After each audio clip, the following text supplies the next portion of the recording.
Now time for self-care. CEO of Flawed Masterpiece, Joy White, joins us now to explain how we can break free from burnout and improve our mindset. A great thing to talk about on this Monday. Thanks so much for joining us. Thanks for having me. Well, tell us, we were just talking about self-care and our workout. Why is it so important we really carve out that time for us? Right. Well, the critical thing with self-care is it has to be a part of your daily practice. So a lot of times people start thinking about self-care once they've already reached the point of burnout or they've been experiencing a lot of stress.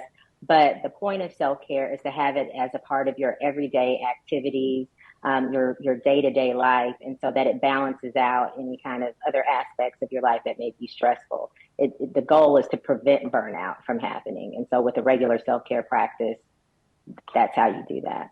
Well, tell us about Flawed Masterpiece, really how you became passionate about this and helping other people really embrace this and reinvent themselves. Sure. So I am an attorney by trade. So I have practiced law for a little under 20 years at some of the biggest companies and biggest law firms. I've represented companies like Home Depot, Coca-Cola, and I was an in-house attorney for Morehouse College in Atlanta, Georgia.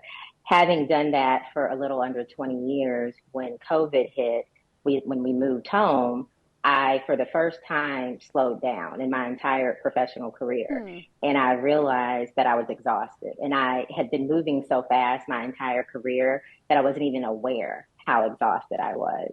But once I got home, even with two teenage boys at home, homeschooling, I still felt more at ease and I felt more rest.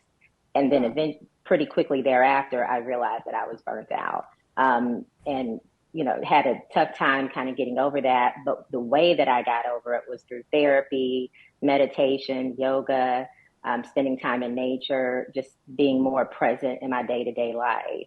And so I realized a lot of the other women, particularly that I worked with and people that I knew in the profession, lived the same way as me. And so I realized that I wanted to pivot from practicing law to helping other women that experience that same kind of go until you crash lifestyle. And the Yeah. goal is to support them before they crash. Well, what are some ways we can break free from the verge of burnout? Especially, being a mom of teens, it's a busy time. Right. Well, some of the ways or some of the things I mentioned, I think therapy is critical, and I am a huge proponent of therapy, but I also think things that get you out of your head and into your body are critical. So things like yoga, Pilates, meditation, and there's a variety of kinds of meditation, walking, spending time in nature. I do a lot of gardening. I discovered that I had a Hmm. green thumb during COVID, and realized how therapeutic and relaxing it was. So I'm a big proponent of doing things that engage your body and so that you can get out of your mind, especially for people who are thinking a lot. Well, and especially as an attorney, yeah, that's a very stressful job. So to be able to even just take that time is so important. Right. I think it's actually critical. Well, Joy, thank you so much for joining us on this Monday. We'll, of course, have a link to your website so people can learn more and get more of your great advice. Okay. Thanks for being here. Okay. Well, thank you for having me.